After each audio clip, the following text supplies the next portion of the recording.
నమస్తే అండి. మనం ఇండియన్ పాలిటీ సబ్జెక్ట్ మీద డిస్కస్ చేస్తున్నాము. అయితే ఇండియన్ పాలిటీ మీద ఇప్పటివరకు అయిన లెక్చర్స్‌లో మనము ఫండమెంటల్ రైట్స్, డైరెక్టివ్ ప్రిన్సిపల్స్ ఇవన్నీ కంప్లీట్ చేశాము.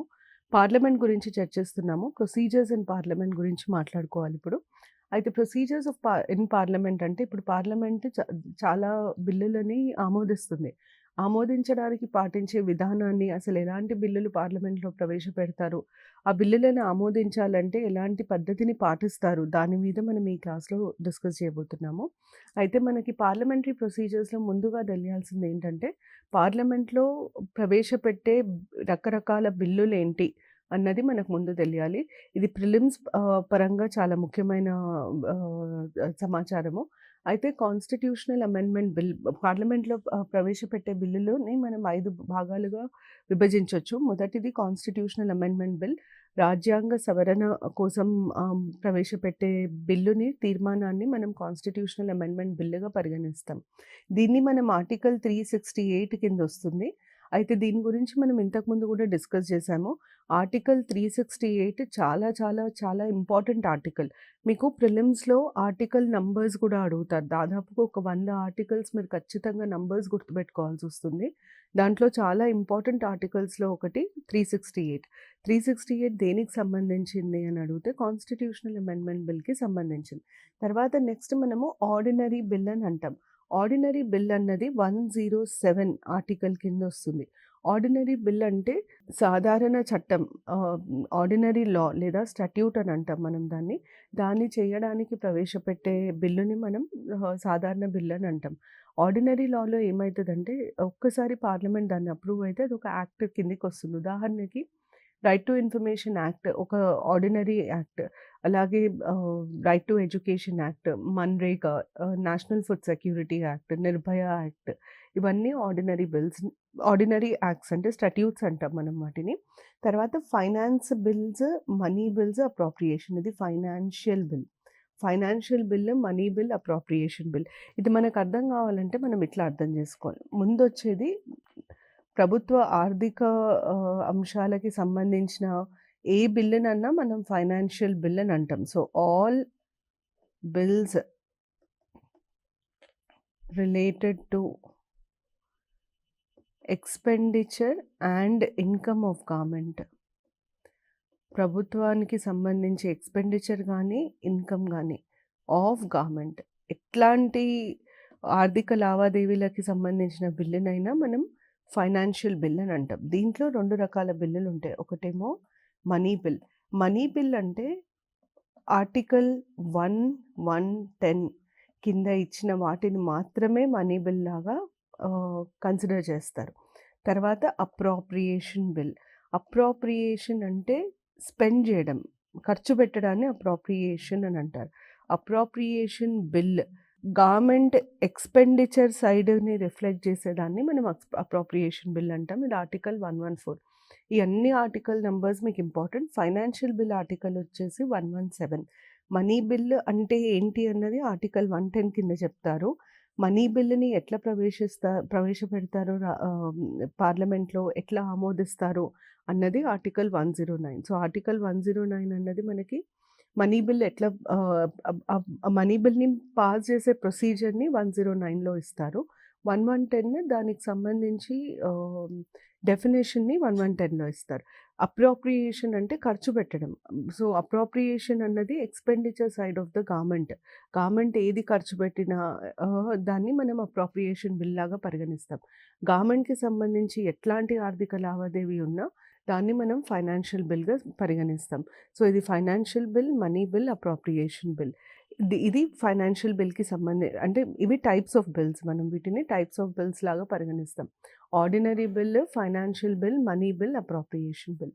అయితే మనకు ఫస్ట్ తెలియాల్సిందేంటంటే, ఇది కాకుండా గవర్నమెంట్ కిందకి 3 రకాల గవర్నమెంట్ అకౌంట్స్ అని అంటాం. అంటే గవర్నమెంట్‌కి సంబంధించి 3 రకాల అకౌంట్స్ ఉంటాయి. వీటికి సంబంధించిన డీటెయిల్స్ ఇంపార్టెంట్. ఎందుకంటే రీసెంట్‌గా దీనికి సంబంధించి ఒక ఆమోదం అంటే ఒక సవరణ జరిగింది. ఒక మార్పు జరిగింది. మొదటిది మనం కన్సాలిడేటెడ్ ఫండ్. మీరు చాలా సార్లు వినుంటారు. కన్సాలిడేటెడ్ ఫండ్ అని అంటాము. ప్రభుత్వానికి సంబంధించి ఏమి ఇన్‌కమ్ వచ్చినా దాన్ని కన్సాలిడేటెడ్ ఫండ్‌లోనే వేస్తారు. ఏమి ఎక్స్‌పెండిచర్ ఉన్నా దాన్ని కన్సాలిడేటెడ్ ఫండ్ నుండే తీసుకుంటారు. అంటే ఇప్పుడు ఒక సాధారణ వ్యక్తికి తను పని చేసినప్పుడు తనకొక బ్యాంక్ అకౌంట్ ఉంటుంది. తనకి వచ్చే జీతము గానీ, పైసలు గానీ అన్నీ ఆ బ్యాంక్ అకౌంట్‌లో డిపాజిట్ చేస్తారు. తను ఏ ఖర్చు పెట్టాలనుకున్నా ఆ బ్యాంక్‌లోంచి డబ్బులు తీసుకునే ఖర్చు పెట్టాలి. ఒక సాధారణ వ్యక్తికి బ్యాంక్ అకౌంట్ ఎట్లాంటి బ్యాంక్ అకౌంట్ ప్లే చేసే రోల్‌ని కన్సాలిడేటెడ్ ఫండ్ ఆఫ్ ఇండియా గవర్నమెంట్‌కి ప్లే చేస్తుంది. అంటే మనం గవర్నమెంట్‌కి క్యాష్ తీసుకుపోయి ఇయ్యం. మనం గవర్నమెంట్‌కి అకౌంట్‌కి ట్రాన్స్‌ఫర్ చేయాలి. ఆన్‌లైన్ పేమెంట్స్ చేస్తాము. లేదా గవర్నమెంట్ క్యాష్ కలెక్ట్ చేసినా ఈ మనీ అంతా ఇక్కడ భద్రపరుస్తుంది. ఆ భద్రపరిచే ఫండ్‌ని, ఆ స్థానాన్ని మనం కన్సాలిడేటెడ్ ఫండ్ అని అంటాం. ఇది కాకుండా ఇంకొకటి ఏంటంటే కంటింజెన్సీ ఫండ్ అని అంటారు. ఈసారి మీ ఎగ్జామ్‌కి కంటింజెన్సీ ఫండ్ చాలా చాలా ఇంపార్టెంట్. ఎందుకంటే కంటింజెన్సీ ఫండ్‌లో ఒక పెద్ద మార్పు జరిగింది. కంటింజెన్సీ ఫండ్ అంటే అర్థం ఏంటి అని మీకు అర్థం కావాలంటే, కన్సాలిడేటెడ్ ఫండ్ ఎట్లా పనిచేస్తుందన్నది అర్థం కావాలి. ఇప్పుడు ఉదాహరణకి బ్యాంక్‌లోంచి డబ్బులు తీసుకోవాలి నా అకౌంట్‌లోంచి అంటే, నేను చెక్ సంతకం చేసి విత్‌డ్రా చేసుకోవాలి. అలాగే కన్సాలిడేటెడ్ ఫండ్‌లోంచి డబ్బులు తీసుకోవాలంటే ప్రైమ్ మినిస్టర్ కానీ, మినిస్టర్స్ కానీ ముందు పార్లమెంట్ పర్మిషన్ తీసుకోవాలి. పార్లమెంట్ నుండి అనుమతి తీసుకున్న తర్వాతనే కన్సాలిడేటెడ్ ఫండ్‌లో డబ్బులు వేయడానికి వీలవుతది. డబ్బులు తీసుకోవడానికి వీలవుతది. ఎందుకంటే ఇప్పుడు కన్సాలిడేటెడ్ ఫండ్‌లో ఇన్‌కమ్ ఎట్లా వస్తుంది? గవర్నమెంట్‌కి అన్నిటికంటే పెద్ద source of income tax. Tax ఏదెయ్యొచ్చు, ఏదెయ్యకూడదు అని నిర్ణయించే అధికారం పార్లమెంట్‌కుంటుంది. పార్లమెంట్ అనుమతి లేకుండా టాక్స్ వేయడానికి వీలుండదు. పార్లమెంట్ ఎంత టాక్స్ ఎయ్యాలి? ఎప్పుడెయ్యాలి? ఎలా కట్టాలి? ఎవరి దగ్గరికెళ్తాయి డబ్బులు? ఇవన్నీ పార్లమెంటే చెప్తుంది. దాని ప్రకారంగా ఎగ్జిక్యూటివ్ టాక్స్ కలెక్ట్ చేస్తుంది. సో, కన్సాలిడేటెడ్ ఫండ్‌లో వాళ్ళు డబ్బులెయ్యాలన్నా గానీ, కన్సాలిడేటెడ్ ఫండ్ నుండి డబ్బులు తీయాలన్నా గానీ, ఖచ్చితంగా పార్లమెంట్ పర్మిషన్ తీసుకోవాలి. అయితే అన్నీ పార్లమెంట్ పర్మిషన్‌తో చేయడానికి వీలుండదు. ఉదాహరణకి ఒక జడ్జ్ పార్లమెంట్ లేదా గవర్నమెంట్‌కి వ్యతిరేకంగా జడ్జ్‌మెంట్ ఇస్తారు. అప్పుడేమైతది జడ్జ్ సాలరీని ఆపడానికి పార్లమెంట్‌కి హక్కుంటుంది. ఎందుకంటే నేనేమంటున్నాను అంటే కన్సాలిడేటెడ్ ఫండ్‌లకెళ్ళి ఏం డబ్బులు తీయాలన్నా పార్లమెంట్ పర్మిషన్ కావాలి అంటున్నా. అట్లాంటప్పుడు పార్లమెంట్ కొన్ని సార్లు ఆ పవర్‌ని మిస్‌యూజ్ చేసే స్కోప్ ఉంటుంది. ఆ మిస్‌యూజ్‌ని ఆపడానికి, అధిగమించడానికి మనం ఎక్స్‌పెండిచర్‌ని 2 రకాలుగా విభజిస్తాం. ఒకటి చార్జ్డ్ ఎక్స్‌పెండిచర్ అంటాము. ఇంకొకటి మేడ్ ఎక్స్‌పెండిచర్ అంటాం. చార్జ్డ్‌కి, మేడ్‌కి ఉన్న డిఫరెన్స్ ఏంటి అంటే, ఈ పదాలకు అర్థం ఏంటంటే, ఏ ఖర్చునైతే చార్జ్డ్‌గా డిక్లేర్ చేస్తారో, ఆ ఖర్చుని మన్ ఆ ఖర్చుని ఆపడానికి గానీ, తగ్గించడానికి గానీ పార్లమెంట్‌కి పవర్ ఉండదు. అంటే ఉదాహరణకి జడ్జ్ సాలరీ చార్జ్డ్ ఎక్స్‌పెండిచర్ కాబట్టి, నేను జడ్జ్ సాలరీ పే చేయను అని పార్లమెంట్ అనలేదు. ఆహా! జడ్జ్ సాలరీ చాలా ఎక్కువ నేను తగ్గిస్తాను అని పార్లమెంట్ అనలేదు. సో, చార్జ్డ్ అన్న పదం వాడినప్పుడు మనం అర్థం చేసుకోవాల్సిందేంటంటే, దీంట్లో ఎలాంటి తగ్గించడానికి గానీ, దాన్ని ఆపడానికి గానీ పార్లమెంట్‌కి ఏ రకమైన అధికారం ఉండదు. అదే మేడ్ ఎక్స్‌పెండిచర్ అనుకోండి పార్లమెంట్ ఆపొచ్చు, తగ్గించొచ్చు. కానీ పెంచడానికి వీలుండదు. So, charged expenditure, made expenditure లాగా మనం కేటగరైజ్ చేస్తాం ఎక్స్‌పెండిచర్‌ని. మరి కంటింజెన్సీ ఫండ్ ఎందుకు? ఎందుకు అంటే కన్సాలిడేటెడ్ ఫండ్‌లో వేసే డబ్బులని బయటికి తీయాలి అంటే కంపల్సరీగా పార్లమెంట్ పర్మిషన్ కావాలి. కానీ పార్లమెంట్ 365 రోజులు సమావేశం ఉండదు పార్లమెంట్ సమావేశం. అట్లాంటప్పుడు ఏదన్నా అనుకోని విపత్తు గానీ, ఎమర్జెన్సీ గానీ వచ్చినప్పుడు గవర్నమెంట్‌కి మనీ తొందరగా అవసరం ఉంటుంది. ఆ టైంలో మనం పార్లమెంట్ సమావేశం మొదలుపెట్టి, తర్వాత పార్లమెంట్ నుండి పర్మిషన్ తీసుకొని, డబ్బులు తీసుకోవడానికి వీలుండదు. కాబట్టి కన్సాలిడేటెడ్ ఫండ్ నుండి కొంచెం డబ్బుని వేరుగా పెట్టి దాన్ని కంటింజెన్సీ ఫండ్ అంటారు. కంటింజెన్సీ ఫండ్ అన్నది ఒక ఎమర్జెన్సీ ఫండ్. దాని ముఖ్యమైన పని ఏంటి? ఎందుకు? దాని అవసరం ఏంటి అంటే, ఎప్పుడన్నా ఏదన్నా ఎమర్జెన్సీ ఉన్నప్పుడు కన్సాలిడేటెడ్ ఫండ్ నుంచి డబ్బులు తీయడానికి సమయం పడుతుంది అనుకున్నప్పుడు, ఇమ్మీడియేట్‌గా తీసుకొని వాడడానికి కంటింజెన్సీ ఫండ్‌ని క్రియేట్ చేయడం జరిగింది. అయితే కంటింజెన్సీ ఫండ్‌లో వచ్చిన మార్పేంటంటే, ఫస్ట్ కంటింజెన్సీ ఫండ్ మొదలైనప్పుడు 50,00,00,000 50 crores was the maximum limit. అంటే 50,00,00,000 కార్పస్ అంటే ఫిక్స్డ్ అమౌంట్. ఇది ఎప్పటికీ మెయింటైన్ చేయాలి. ఒకవేళ మీరు 50,00,00,000 కొంచెం ఏదైనా వాడినా గూడా మళ్ళీ కంటింజెన్సీ ఫండ్ నుండి కన్సాలిడేటెడ్ ఫండ్ నుండి కంటింజెన్సీ ఫండ్‌కి ట్రాన్స్‌ఫర్ చేయాల్సొస్తుంది. ఈ 50 కోట్లని 1990స్‌లో 500 క్రోర్స్ చేయడం జరిగింది. ఈ 500 క్రోర్స్‌ని లాస్ట్ బడ్జెట్‌లో 30,000 క్రోర్స్‌కి పెంచడం జరిగింది. ఇది చాలా చాలా ఇంపార్టెంట్. ఎందుకంటే లాస్ట్ ఇయర్ అయిన మేజర్ చేంజ్ కాబట్టి దీన్ని అడిగే ఛాన్సెస్ ఎక్కువుంటాయి. ఎందుకు 30,000 కోట్లకి పెంచారు? మినిమమ్ అంటే అది ఆ డిపాజిట్ మెయింటైన్ చేయాలి ఎప్పటికి. దాన్ని కార్పస్ అని అంటాం. ఎందుకు 30,000 కోట్లకు పెంచారు అంటే, కోవిడ్ వచ్చినప్పుడు కావాల్సిన వనరులు లేకపోవడము, డబ్బుల కోసం కొంచెం ముందు వెనక జరగడం ఇట్లాంటివయినాయి కాబట్టి, ఎప్పుడూ అట్లాంటి సమస్య మళ్ళీ రాకుండా ఉండడానికి 30,000 క్రోర్స్‌కి కంటింజెన్సీ ఫండ్ కార్పస్‌ని పెంచడం జరిగింది. ఇది చాలా చాలా ఇంపార్టెంట్ పాయింట్. దీని మీద క్వెషన్ వచ్చే ఛాన్సెస్ ఎక్కువున్నాయి. ఎందుకంటే ఇదొక పెద్ద డెవలప్‌మెంట్ ప్రభుత్వ ఆర్థిక విధానాలకు సంబంధించి. ఈ 2 ఫండ్స్ కాకుండా మనకి ఇంకొక ఫండ్ ఉంటుంది. దాన్ని మనం పబ్లిక్ అకౌంట్స్ ఫండ్ అని అంటాము. పబ్లిక్ అకౌంట్స్ ఫండ్ అంటే ఏంటి అంటే, ప్రజల నుండి తీసుకున్న ధనము ప్రజలకి మళ్ళీ తిరిగి ఇయ్యాల్సిన ధనాన్ని పెట్టే స్థానాన్ని మనం పబ్లిక్ అకౌంట్స్ ఫండ్ అని అంటాం. అంటే మనం ఎక్కడి నుండి కలెక్ట్ చేస్తున్నాం? Collected from people. పబ్లిక్ నుండి కలెక్ట్ చేస్తున్నాం. కానీ మళ్ళీ మనం తిరిగి ప్రజలకే ఇవ్వాలి. Public to be returned to public. To be returned to public. మళ్ళీ పబ్లిక్‌కే రిటర్న్ ఇవ్వాలి. ఇట్లాంటి మనీని, ఇట్లాంటి కలెక్షన్‌ని, ఫండ్‌ని మనం పబ్లిక్ అకౌంట్స్ ఫండ్ అని అంటాం. దీనికి బెస్ట్ ఎగ్జాంపుల్ వచ్చేసి EPF, employee provident fund, PPF, public provident fund. So ప్రజల నుండి తీసుకొని మళ్ళీ తిరిగి ప్రజలకు ఇవ్వాల్సిన ధనాన్ని మనం పబ్లిక్ అకౌంట్స్ ఫండ్‌లో పెడతాం. 3 రకాల ఫండ్‌లు: consolidated fund, contingency fund, public accounts fund. Consolidated ఫండ్‌లోనేమో గవర్నమెంట్‌కి సంబంధించి అంతా ధనం అంటే గవర్నమెంట్‌కి వచ్చే లోన్‌లు, రుణాలు గానీ, లేకపోతే గవర్నమెంట్ సంపాదన గానీ అదంతా డిపాజిట్ అయ్యేది కన్సాలిడేటెడ్ ఫండ్. గవర్నమెంట్ ప్రతి ఖర్చు పోయేది కన్సాలిడేటెడ్ ఫండ్‌లో. సాలరీస్ కన్సాలిడేటెడ్ ఫండ్ నుండి ఇస్తారు. స్కీమ్స్‌కి కావాల్సిన ధనాన్ని కన్సాలిడేటెడ్ ఫండ్ నుండి ఇస్తారు. తర్వాత ఏమైనా రెంట్స్ గానీ, ఇన్వెస్ట్‌మెంట్స్ గానీ చేయాల్సొస్తాయి. లేదా ఏదైనా ఫారెన్ ఎయిడ్ ఇయ్యాల్సొస్తాయి. ఇవన్నీ కన్సాలిడేటెడ్ ఫండ్‌లోంచే ఇస్తారు. పబ్లిక్ అకౌంట్స్ ఫండ్ అన్నది ప్రజల నుండి తీసుకునే ధనం, కానీ తిరిగి ప్రజలకిచ్చే ధనం. ఈరోజు తీసుకుంటున్నాము, కొన్ని రోజుల తర్వాత మేము రిటర్న్ ఇయ్యాలి పబ్లిక్‌కి. అట్లాంటి డబ్బులన్నీ తీసుకొచ్చి పబ్లిక్ అకౌంట్స్ ఫండ్‌లో పెడతారు. రాష్ట్రానికైనా, దేశానికైనా అంటే కేంద్రానికైనా, రాష్ట్రానికైనా ఈ 3 ఫండ్స్ కంపల్సరీగా ఉంటాయి. కాకపోతే నేను మీకు కంటింజెన్సీ ఫండ్‌లో చెప్పిన ఈ 30,000 కోట్లు ఏదైతుందో ఇది కేంద్రానికి మాత్రమే వర్తిస్తుంది. ప్రతి రాష్ట్రానికి వారి సైజ్‌ని బట్టి, వారి పాపులేషన్‌ని బట్టి, వారి అవసరాలను బట్టి వారు నిర్ణయించుకుంటారు. ఎంత ధనం ఉండాలి కంటింజెన్సీ ఫండ్‌లో అని. సో ఈ 3 గవర్నమెంట్ ఫండ్స్, ప్రభుత్వం దగ్గర ఉండే అకౌంట్స్ 3 రకాలు. ఇవి మీకు ఆర్థిక లావాదేవీల గురించి మనం చర్చిస్తున్నాం కాబట్టి వీటి గురించి తెలియాలి. చార్జ్డ్ ఎక్స్‌పెండిచర్, మెయిడ్ ఎక్స్‌పెండిచర్ ఒక చాలా ముఖ్యమైనది.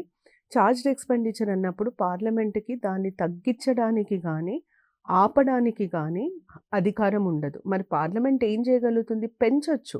చార్జ్డ్ ఎక్స్‌పెండిచర్‌ని పెంచొచ్చు. ఉదాహరణకి జడ్జి సాలరీలను పెంచొచ్చా? పెంచొచ్చు. కానీ జడ్జి సాలరీలను తగ్గించొచ్చా? తగ్గించలేం.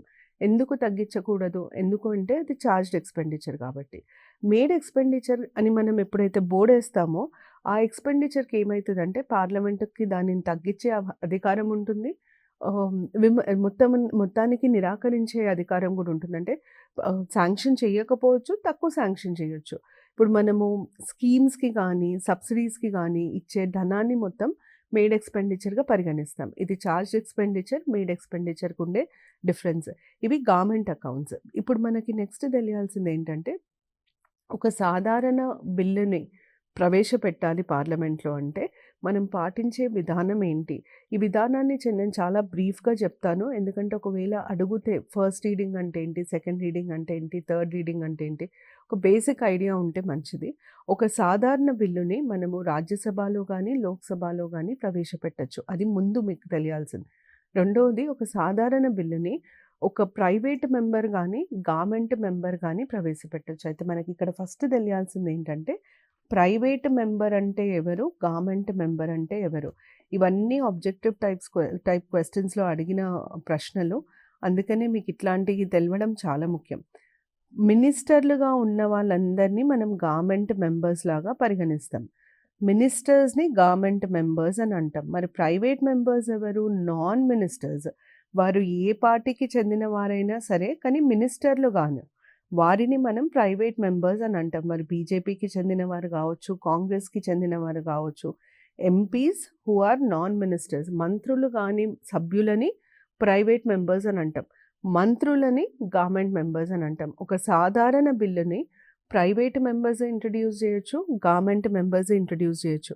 ఇద్దరికీ ఇంట్రడ్యూస్ చేసే అధికారం ఉంటుంది. Private members, government members introduce చేయొచ్చు. రాజ్యసభలో ప్రవేశపెట్టొచ్చు, లోక్సభలో ప్రవేశపెట్టొచ్చు. ఈ ప్రవేశపెట్టడాన్ని మనం ఇంట్రడక్షన్ అని అంటాము. దాన్ని ఫస్ట్ రీడింగ్ అంటాం. అంటే ప్రవేశపెట్టేటప్పుడు ఏం చేస్తారంటే, ఆ బిల్లు పేరిది, ఈ బిల్లు పేరిది, ఈ బిల్లు ద్వారా నేను ఇది చేయాలనుకుంటున్నాను, ఈ బిల్లు ముఖ్యాంశాలు ఇవి, ఇంతవరకే చెప్తాం. అంటే బిల్లు పేరు, ఎందుకు మనం ఈ బిల్లు తీసుకొస్తున్నాం, దాని అవసరం ఏముంది, దాంట్లో ఉన్న ముఖ్యాంశాలు ఏంటి, ఇంతవరకే చెప్తారు. సో ఇంట్రడక్షన్ అయిన తర్వాత ఒక 2-3 రోజులు లేదా 2-3 గంటలు లేదా ఒక రోజు ఆ బిల్లు సైజుని బట్టి, ఆ బిల్లు ప్రాముఖ్యతని బట్టి దాని మీద చర్చ జరుగుతుంది. ఒక సాధారణ చర్చ జరుగుతుంది. దాన్ని మనం జనరల్ డిస్కషన్ అని అంటాం. సో ఫస్ట్ మనకుండేది ఇంట్రడక్షన్. బిల్లుని ఇంట్రడ్యూస్ చేయంగానే మనం నెక్స్ట్ చేసేదాన్ని జనరల్ డిస్కషన్ అని అంటాం. జనరల్ డిస్కషన్ ఇప్పుడు మనం చెప్పిన విషయాల మీద, అంటే ఈ బిల్లు అవసరం ఉందా లేదా, ఈ బిల్లులో ఉన్న ప్రముఖ అంశాలు ఏంటి, దీని మీద చర్చ జరుగుతుంది. వీటిని మనము ఫస్ట్ రీడింగ్ అని అంటాం. అయితే ఒక బిల్లుని పార్లమెంట్లో ప్రవేశపెట్టగానే దాన్ని ఖచ్చితంగా పబ్లిష్ చేస్తారు. గెజెట్ అని అంటాం. గవర్నమెంట్ ఒఫీషియల్ పబ్లికేషన్ని గెజెట్ అని అంటాం. గెజెట్‌లో దాన్ని పబ్లిష్ చేస్తారు. ప్రజలకు దాని గురించి అవగాహన ఉండాలి, తెలియాలి అని చెప్పి దాన్ని పబ్లిష్ చేయడం జరుగుతుంది. ఇవయిన తర్వాత సెకండ్ స్టేజ్‌లో ఏమైతుందంటే, క్లాజ్ బై క్లాజ్ కన్సిడరేషన్ అని అంటాం. క్లాజ్ బై క్లాజ్ కన్సిడరేషన్ అంటే ఏంటి? బిల్లులో ఉన్న ప్రతి అంశాన్ని క్షుణ్ణంగా పరిశీలించి దాని మీద చర్చించడాన్ని మనం క్లాజ్ బై క్లాజ్ కన్సిడరేషన్ అని అంటాం. ఇది సెకండ్ రీడింగ్‌లో జరుగుతుంది. ఈ పార్ట్‌ని మనం సెకండ్ రీడింగ్ అంటాం. ఎవరైనా ఏమైనా సవరణలు ప్రవేశపెట్టాలి అనుకుంటే అది సెకండ్ రీడింగ్‌లో, రెండో రీడింగ్‌లో ప్రవేశపెట్టడానికి వీలుంటుంది. అంటే ఇక్కడ చాలా క్షుణ్ణంగా బిల్లుని పరిశీలించడం జరుగుతుంది. కొన్ని సార్లు ఏం చేస్తారంటే సభనే వాళ్ళంతట వారు మేమే పరిశీలిస్తాము అని డిస్కషన్ మొదలుపెడతారు. కొన్ని సార్లు ఏం చేస్తారంటే సభ పరిశీలించదు. సభ బదులుగా ఎవరన్నా, అంటే ఏదన్నా ఒక కమిటీని కాన్స్టిట్యూట్ చేసి, పార్లమెంటరీ కమిటీని దేన్నన్నా స్థాపించి పార్లమెంటరీ కమిటీకి బాధ్యత అప్పచెప్తారు. అందుకనే మీరు ఎప్పుడైనా న్యూస్‌లో చూడండి, పార్లమెంటరీ కమిటీ ఈ బిల్లుని చూసింది, ఈ బిల్లుని పరిశీలించింది, పార్లమెంటరీ కమిటీ ఈ బిల్లుకి సంబంధించి ఈ రికమెండేషన్స్ చేసింది, ఇట్లాంటివి మీకు న్యూస్‌లో వస్తాయి. సో ఈ స్టేజ్‌లో సభనన్నా పరిశీలిస్తుంది, అంటే మొత్తం హౌస్ అన్నా పరిశీలిస్తుంది, లేకపోతే ఒక పార్లమెంటరీ కమిటీని అపాయింట్ చేసి ఆ కమిటీ ద్వారా బిల్లుని పరిశీలింపబడడం జరుగుతుంది. కానీ ఈ స్టేజ్ ఎందుకు ముఖ్యమైంది అంటే, ఈ స్టేజ్‌లో ప్రతి ఒక్క అంశం, బిల్లులో ఉన్న ప్రతి పదము, ప్రతి అంశంని చాలా క్షుణ్ణంగా పరిశీలిస్తారు. ఇదే స్టేజ్‌లో ఏదన్నా సవరణ చేయాలి అనుకుంటే ప్రతిపాదించడానికి ఆస్కారం ఉంటుంది. పరిశీలన క్రమంలోనే ప్రతిపాదిస్తారు. సో అన్ని అమెండ్మెంట్స్‌ని కూడా ఇదే స్టేజ్‌లో ప్రతిపాదిస్తారు. ఈ స్టేజ్‌కి ఎక్కువ టైం పడుతుంది. ఎందుకంటే నేను ఇంతకుముందు చెప్పినట్టు పరిశీలన జరుగుతుంది కాబట్టి ఎక్కువ టైం పడుతుంది. దీని తర్వాత ఏం చేస్తారంటే, ఆ బిల్లుని ఓటు చేయడానికి పెడతారు. ఆమోదించాలా వద్దా అన్నది ఓటింగ్‌కి పెడతారు. దీన్ని మనం థర్డ్ రీడింగ్ అని అంటాం. ఇది థర్డ్ రీడింగ్. ఏ బిల్ అయినా సరే ఈ 3 రీడింగ్‌లు ఖచ్చితంగా జరుగుతాయి హౌస్‌లో. ఒకవేళ మొదటి సభ అంగీకరిస్తే, అంటే ఫస్ట్ హౌస్ ఏదైతే లోక్సభ కావచ్చు, రాజ్యసభ కావచ్చు, ఎక్కడైతే మనం బిల్లుని ప్రవేశపెట్టామో ఆ సభ దాన్ని ఆమోదిస్తే ఇంకొక రెండో సభకి పంపిస్తారంటే, లోక్సభ ఆమోదిస్తే రాజ్యసభకి, రాజ్యసభ ఆమోదిస్తే లోక్సభకి. మళ్ళీ మొత్తం ప్రొసీజర్ అయిన తర్వాత ఆ హౌస్ కూడా దాన్ని యాక్సెప్ట్ చేస్తే, అగ్రీ చేస్తే, పాస్ చేస్తే అప్పుడు దాన్ని ప్రెసిడెంట్‌కి పంపియడం జరుగుతుంది. ఇది సాధారణ బిల్లుకి సంబంధించి ఫాలో అయ్యే ప్రొసీజర్. మీకు ఇంపార్టెంట్ ఏంటంటే 3 రీడింగ్స్ ఉంటాయి అన్న అంశం చాలా important. First reading, second reading, third reading. Second రీడింగ్‌లో క్లాజ్ బై క్లాజ్ కన్సిడరేషన్ జరుగుతది. సెకండ్ రీడింగ్‌లోనే సవరణలు ప్రతిపాదించడానికి వీలుంటది. ఇట్లాంటి సమాచారం మీకు ఇంపార్టెంట్. ఇది సాధారణ బిల్లుకి సంబంధించి. ఇప్పుడు మనం మనీ బిల్లు గురించి మాట్లాడుకుందాం. నేను ఇంతకుముందు చెప్పినట్టు ఆర్టికల్ 110 కింద ఇచ్చిన అంశాలని మనం మనీ బిల్ లాగా పరిగణిస్తాం. మనీ బిల్ చాలా చాలా చాలా ముఖ్యమైన బిల్. మనీ బిల్లుకి సంబంధించిన ఆర్టికల్స్ కూడా మిమ్మల్ని అడిగే ఛాన్సెస్ ఎక్కువుంటాయి కాబట్టి అది ఇంపార్టెంట్. అయితే డెఫినిషన్ ఆఫ్ మనీ బిల్‌లో ఏమేమొస్తాయి? మీకు ఇప్పుడు ఇది ఆర్టికల్ 110 కింద ఇచ్చిన డెఫినిషన్. దీంట్లో ఉన్న ప్రతి క్లాజ్‌ని నేను ఎక్స్‌ప్లెయిన్ చేస్తాను. ఇప్పుడు మీరు చూస్తే for the purpose of this chapter a bill shall be deemed to be a money bill అంటే ఏ బిల్లుని మనీ బిల్ లాగా కన్సిడర్ చేస్తారు అంటే ఈ అంశాలకి సంబంధించిన బిల్లుని మనీ బిల్ లాగా కన్సిడర్ చేయడం జరుగుతుంది. If it contains only provisions related to all or any of the following ఇవన్నిటికి సంబంధించి లేదా ఒక్కదానికి సంబంధించిన అంశం అయితే దాన్ని మనీ బిల్ లాగా పరిగణిస్తాము అని అంటామన్నమాట. అయితే ఫస్ట్‌ది వచ్చేసి the imposition, abolition, remission, alteration or regulation of any tax. ఇది మీకు చాలా ముఖ్యమైనదండి. మీరు చాలా సార్లు దీని మీద ప్రశ్నలు అంటే సివిల్ సర్వీసెస్‌లో కూడా ఎక్కువ మటుకు మనీ బిల్ మీద, యాన్యువల్ ఫైనాన్షియల్ స్టేటస్ మీద యాన్యువల్ ఫైనాన్షియల్ బిల్ మీద ఎక్కువ స్టేట్మెంట్ మీద ఎక్కువ క్వెషన్స్ అడుగుతున్నారు. సో దీంట్లో ఉన్న ప్రతి డీటెయిల్ మీకు తెలియాలి. Imposition, abolition, remission, alteration or regulation of any tax అంటే ఏంటి? ఇంపోజిషన్ అంటే కొత్త ట్యాక్స్‌ని ఇంట్రడ్యూస్ చేయడం. అబాలిషన్ అంటే ఉన్న ట్యాక్స్‌ని తీసేయడం. రెమిషన్ అంటే మనము ట్యాక్స్ కట్టే విధానంలో మార్పులు తీసుకురావడం. ఆల్టరేషన్ అంటే మీరు ఉదాహరణకు గమనించుంటారు. 5% ట్యాక్స్ ఉన్నది ఇప్పుడు 8% అయింది.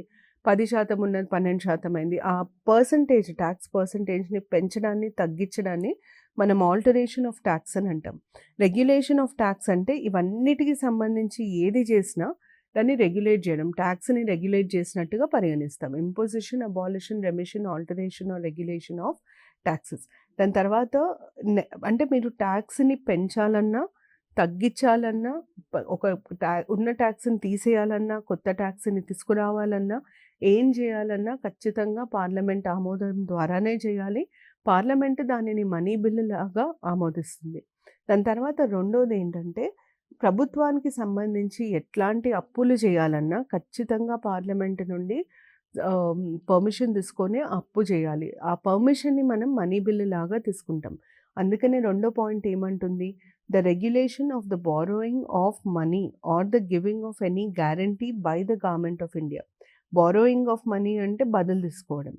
Guarantee by the government of India అంటే హామీ ఇవ్వడం, షూరిటీ ఇవ్వడం. గవర్నమెంట్ ఆఫ్ ఇండియా ఎవరికి షూరిటీ ఇస్తుంది? ఒక రాష్ట్రము వరల్డ్ బ్యాంక్ నుండి కానీ, ఐఎంఎఫ్ నుండి కానీ అప్పు చేయాలి అనుకున్నప్పుడు రాష్ట్రానికి అప్పు ఇవ్వరు. కేంద్ర ప్రభుత్వము హామీ ఇస్తేనే రాష్ట్ర ప్రభుత్వానికి అప్పిస్తారు. సో కేంద్ర ప్రభుత్వం హామీ మీదనే రాష్ట్ర ప్రభుత్వాలు వరల్డ్ బ్యాంక్ నుండి అప్పు తీసుకోవడానికి వీలుంటుంది. అందుకనే guarantee by the government of India or any financial obligation undertaken or to be undertaken by the government. ఇప్పుడు శ్రీలంకలో విపత్తు ఉంది. శ్రీలంక ఆర్థిక వ్యవస్థ మొత్తం చిన్నాభిన్నం అయిపోయింది. శ్రీలంకకి భారతదేశం మేము పైసలు ఇస్తాం, మేము ఆదుకుంటామని చెప్పింది. అదొక ఆబ్లిగేషన్, అదొక ఫైనాన్షియల్ ఆబ్లిగేషన్. మనం నెత్తి మీదకి తీసుకున్న బాధ్యత.